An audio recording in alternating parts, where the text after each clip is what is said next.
NRC নিয়ে যে প্রচার করছেন, হ্যাঁ, আপনাকে দেখা যাচ্ছে একাই মাইকে নিয়ে আপনি নিজেই একা প্রচার করছেন বিভিন্ন জায়গায় গাড়ি নিয়ে। এই ভোটের সময় হ্যাঁ। ধরুন ভোটের প্রচার আছে, তারপর আপনি নিজে গাড়ি নিয়ে এনআরসি একটা প্রচার করছেন, এনআরসি কেন্দ্রীয় সরকারের বিরুদ্ধে, কি বলবেন? দেখুন, আমি উপর বাংলা থেকে আসা মানুষ, রিফিউজি মানুষ, শরণার্থী মানুষ, উদ্বাস্ত মানুষ। ওটা আমার একটা এমন পরিচয়, যে পরিচয়টা আমি লুকোতে পারবো না, মুছতে পারবো না, বিলুপ্ত করতে পারবো না। আজকে আমার মানুষ, উপর বাংলা থেকে আসা মানুষরা বিপদাপন্ন এই সিএনআরসির কারণে।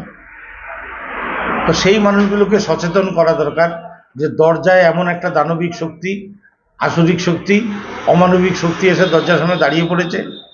যদি তাদের একবার ঘরের মধ্যে ঢুকতে দাও আর এই সিএনআরসি যদি লাগু করতে পারে, তোমাদের এই দেশ থেকে উৎখাত করে দেবে, ডিটেনশন ক্যাম্পে ভরে দেবে। হাসিনা সরকারকে জিজ্ঞেস করা হয়েছিল যে বাংলাদেশ থেকে কতজন মানুষ ইন্ডিয়াতে গেছে, হাসিনা বলেছে একজনও যায়নি। তাহলে হাসিনা এদের দায় নেবে না, আর ভারত সরকার এদের উৎখাত করে দেবে, তাহলে এদের জায়গা হবে কোথায়? ডিটেনশন ক্যাম্পে। তো যাতে মানুষ সচেতন হয়, সেই জন্য আমি এনআরসি সম্বন্ধে, এই আইন সম্বন্ধে যতটুকু আমার পড়াশুনো, যতটুকু আমার জানা বোঝা, মানুষকে জানাচ্ছি, বোঝাচ্ছি। বিভিন্ন গ্রামে দেখতে, বিভিন্ন গ্রামে গাড়িতে নিয়ে আপনি একাই মাইকে বলছেন গ্রামে মানুষদের। এখানে তো বলা করে আরো দলীয় কর্মী আছে বা দলীয় নেতারা আছে, তাদেরকেও দেখতে পাচ্ছি না, আপনাকে একাই, আপনি বিধায়ক, আপনাকে একাই ঘুরতে দেখা যাচ্ছে। দল আমাকে এই দায়িত্বটা দিয়েছে, দলের কাছ থেকে এই দায়িত্বটা আমি চেয়ে নিয়েছি। দল আমাকে নির্ভরযোগ্য মনে করেছে যে এই ব্যাপারটা নিয়ে আমি যত ভালো বলতে পারবো, এবং আমি যেহেতু একজন রিফিউজি মানুষ, আমি বললে মানুষের মধ্যে যতটা রিয়াক্ট হবে অন্য কারো বেলা হবে না। তাই দল আমাকে একটা বাড়তি দায়িত্ব দিয়েছে, দল আমাকে গুরুত্ব দিয়েছে, দলের প্রতি আমি কৃতজ্ঞ। আমি একাই 100, আমি যেখানে দাঁড়িয়ে যাই, আমি একা তো যাই, কিন্তু তারপরে 500 মানুষ ঘিরে নেয়। শুরুটা করি আমি একা, তারপরে একটুখানি ঘিরে যারা নেয়, দেখবেন ওখানে 500 মানুষ হয়ে যায়, ফলে আমি আর একা থাকি না। সাধারণ মানুষ যারা সিএনআরসিটা বুঝতে পারছে, ভাই তুমি তো ভারতবর্ষের নাগরিক, তোমার কাছে আধার কার্ড আছে, ভোটার কার্ড আছে, প্যান কার্ড আছে, রেশন কার্ড আছে, তুমি ভোট দিচ্ছ, ভোট দিয়ে তুমি দেশের স্বরাষ্ট্রমন্ত্রী, প্রধানমন্ত্রী, রাষ্ট্রপতি নির্বাচিত করছো, তোমার নির্বাচিত সদস্য আইনসভায় যাচ্ছে, তাহলে তোমার আর নতুন করে কি কাগজের দরকার আছে? কিসে তুমি ভারতের নাগরিক নও?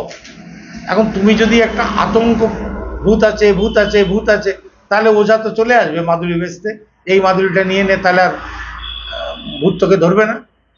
তো তুমি ভারতবর্ষের নাগরিক হয়ে নিজেরা যদি ঘোষণা করো যে আমি বাংলাদেশ থেকে এসছি, আর ওইটা তোমাকে ঘোষণা করতে হবে, ওই কাগজে আবেদন করতে গেলে তোমাকে ঘোষণা করতে হবে 1914 সালের 31শে ডিসেম্বরের আগে যারা বাংলাদেশ থেকে দেশে এসছে, যারা পূর্ব পাকিস্তান থেকে দেশে এসছে, পাকিস্তান থেকে এসছে, আফগানিস্তান থেকে এসছে, তাদের ঘোষণা করতে হবে যে আমি ভারতবর্ষের নাগরিক নই, আমি ওপার বাংলা থেকে এসছি, মহামান্য ভারত সরকার আমাকে নাগরিকত্ব দেয়া হোক।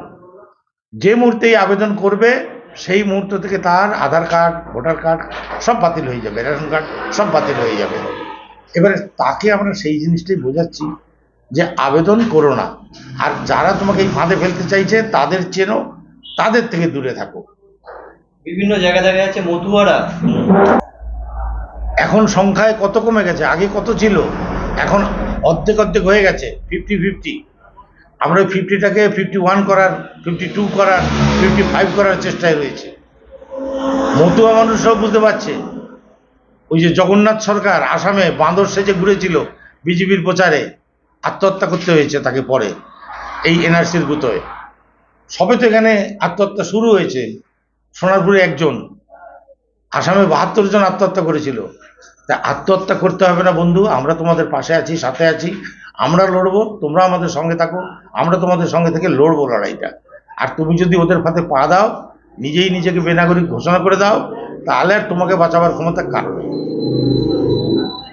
সেই একটা কথা বলবো, পাগলেও নিজের ভালো বোঝে, শুধু মাতাম দিলে, ডাঙ্গা বাজালে, লম্বাজম্ব করলে তুমি ভারতবর্ষের নাগরিকত্ব হয়ে যাবে না।